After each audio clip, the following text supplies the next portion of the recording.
국방부도 참여하고 있습니다. 이거 제대로 작동하고 있다고 알고 계십니까? 네. 예, 저는 그렇게 알고 있습니다. 기품은 방산기술보호센터도 제대로 기능을 하고 있을까요? 네, 네. 신뢰가 강하시군요. 그런데 지난달 9월 중순 추석 연휴 기간입니다. 이 기품원이 해킹을 당했어요. 장관 보고 받았습니까? 모르십니까? 예, 제가 아직 받지 못했습니다. 모르십니까? 네, 큰일입니다. 3주가 지났는데 아직까지 보고조차 받지 못했다 한다면 장관님은 허수아비십니다. 사이버 해킹 분야 장관이 잘 모른다라고 생각하고 혹시 장관께서 패싱당하는 거 아닌가요? 글쎄 확인해 보겠습니다. 네. 이게 만약에 보고조차 제대로 이루어지지 않는다 그러면 원인도 모르는 것이고요. 피해 규모도 모른다라는 건데요. 제가 우려하는 것은 국내 모든 방산업체에서 생산하는 군수품, 무기 체계의 품질 보증을 담당하기 때문에 이 민간 방산업체의 주요 기술의 해킹 가능성이 매우 크다 하는 심각성을 지적하는 겁니다. 이 우수한 방산 기술, 군사기관의 정보 탈취 우려되는 거죠. 이 국회 다 땡땡하고서 보고 안 하는 걸로 보안이 지켜지지 않는다니까요. 네, 사실관계 제대로 확인하시고 오후 국감 시작 전에 보고해 주시기 바랍니다. 자, 공군 아주 심각합니다. 공군이 성폭력 집단인가 묻습니다. PPT 좀 띄워주시죠. 공군 A 하사가 있습니다. 임관한 지 21년에 하사 임관을 했습니다. 21년 12월에 선임 하사 B로부터 1차 성추행을 당합니다. 그리고 또 곧바로 22년 초에 선임 하사 C로부터 2차 가해를 당합니다. 피해자는 견디다 못해서 지방의 교육사로 전출을 요청해서 그렇게 전출이 됐습니다. 그런데 이 피해자를 뒤따라서 가해자가 같은 교육사에 전입해 옵니다. 얼마나 끔찍하겠습니까? 그래서 바로 1차 자살 시도를 했습니다. 참 불쌍하죠? 그런데 같은 교육사에서 몇 달 뒤에 당직 근무 중 D 상사로부터 2차 성추행을 당합니다. 이게 똑바로 된 공군입니까? 특히나 교육사에서.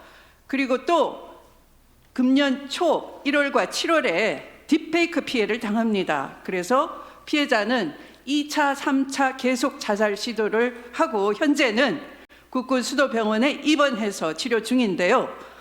대한민국 군은 어떻게 하느냐 하면 이 불쌍한 앞날이 창창했던 공군 하사, 여성 하사에 대해서 현역 복무 부적합하다라는 심의에 붙여서 불명예 전역을 시키려고 기도하고 있습니다.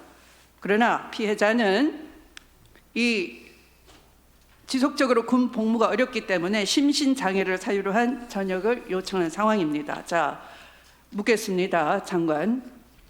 이렇게 4차례나 성폭력 피해자가 겪은 A 하사 심정은 어떤지 아시겠습니까? PPT를 한번 보시기 바랍니다. 대법원에서 선고에 받은 1차 성추행 가해자는 명예롭게 전역을 했습니다. 2차 가해 사실을 공군에 알렸지만 분리가 전혀 안 됐습니다. 2차 성추행 가해자는 지금 같은 부대에 있습니다. 저는 지금 성폭력 후유증으로 입원 중인데 퇴실하면 가해자들이 있는 부대로 다시 돌아가야 합니다. 공군에서 발생한 성폭력을 견디다 못해 저는 의병 전역을 신청했는데요. 저의 개인의 잘못과 무능, 불성실에 해당한다며 현부심, 현역 복무 부적합 심사, 불명예 전역을 권고받고 있습니다. 이게 말이 되는 겁니까? 네? 고 이해람 중사를 떠나보낸 지 얼마나 됐다고 우리 군이 제2의 이해람 중사를 또 만들고 있단 말입니까? A 하사 지난 12월 아까 지나가도록 하겠습니다. 같은 부대의 또 다른 상급자 아까 얘기했죠. 2차 가해자 그는 어떻게 집요한지 아십니까? 피해자의 신상을 특정하고 자기가 구체적인 추행을 어떻게 했다는 걸 자랑 삼아 부대 내 주요 보직자에게 퍼뜨리고 소문을 냈고 심지어 A 하사를 데리고 다니면서 2차 가해를 계속 저질렀습니다. 인간입니까? 네? 결국 A 하사는 가까스로 분리가 됐는데요. 그런데 이 2차 가해한 C 선임 하사가 또다시 마주치게 됩니다. 네. 군은 이렇게 핑계를 댑니다. 신고를 하지 않았다.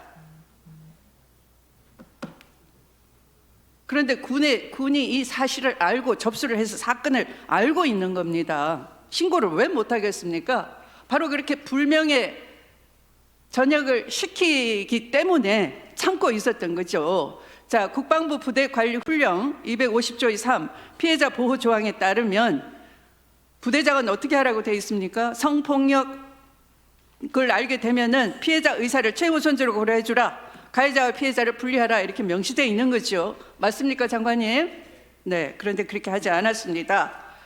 자, 피해자에게 이렇게 가해를 한 가해자 3명은 어디 근무하는지 아십니까?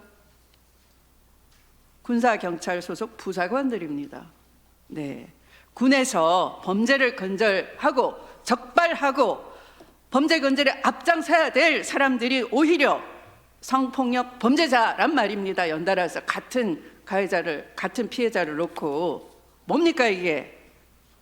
이렇게 연이은 성폭력이 이어서 올해 초에는 피해자의 얼굴이 합성된 딥페이크 아시죠? AI 기술을 이용해서 음란물이 마무리하겠습니다. 조금 연결해 주시죠. 네, 추미애 의원님 수고하셨습니다. 장관님, 지금 저희가 너무